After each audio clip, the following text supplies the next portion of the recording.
Some changes, especially those coming down from management, are enacted as rules.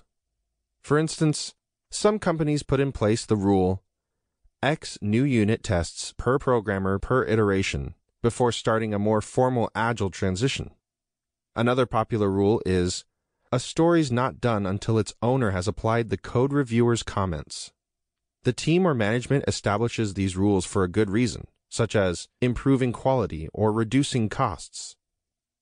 This approach usually has two shortcomings, however. The rules are often assumed to be the right measure.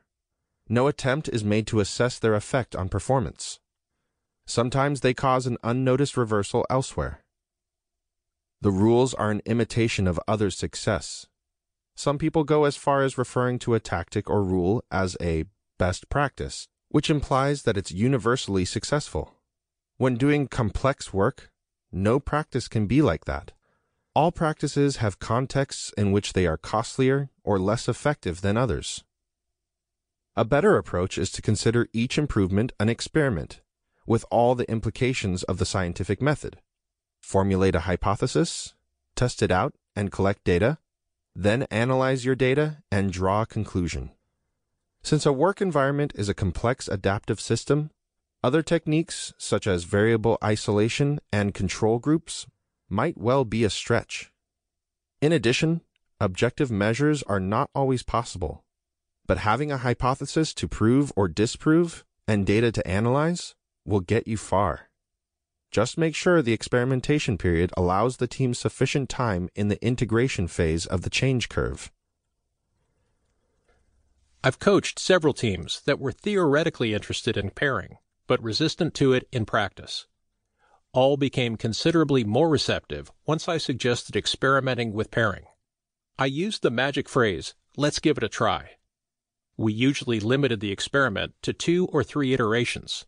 I helped the teams establish clear rules, what to pair on, how often to switch, and the like.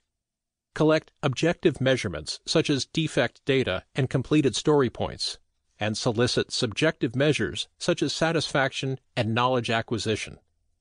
Time-boxing the experiment assured the participants of having a way out if they didn't like it.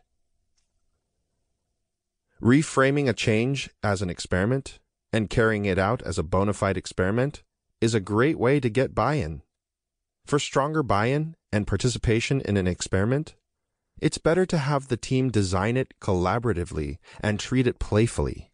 If the team can reach consensus on a fun experiment, they'll feel more curious about the hypothesis and more enthusiastic about participating than if they're told, "You are going to pair up for the next 2 iterations, and after we process the results, we'll tell you whether to keep pairing or not."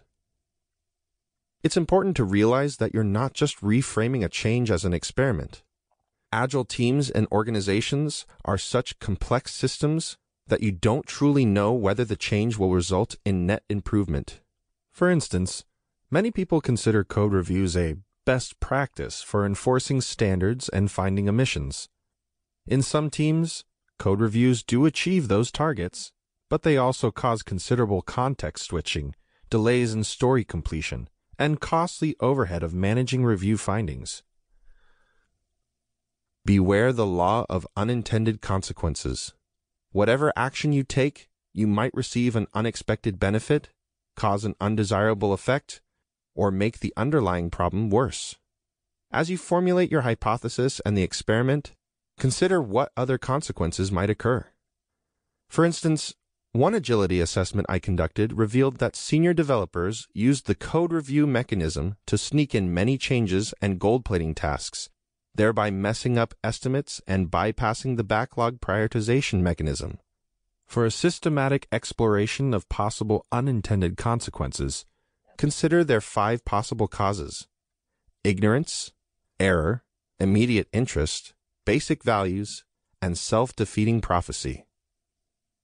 Finally, each experiment has value on several dimensions. The obvious one is the added learning. Another one is team building. The team committed to a shared activity, performed it, and followed up on it. And there is the value of humility when an experiment's results are nothing like the hypothesis.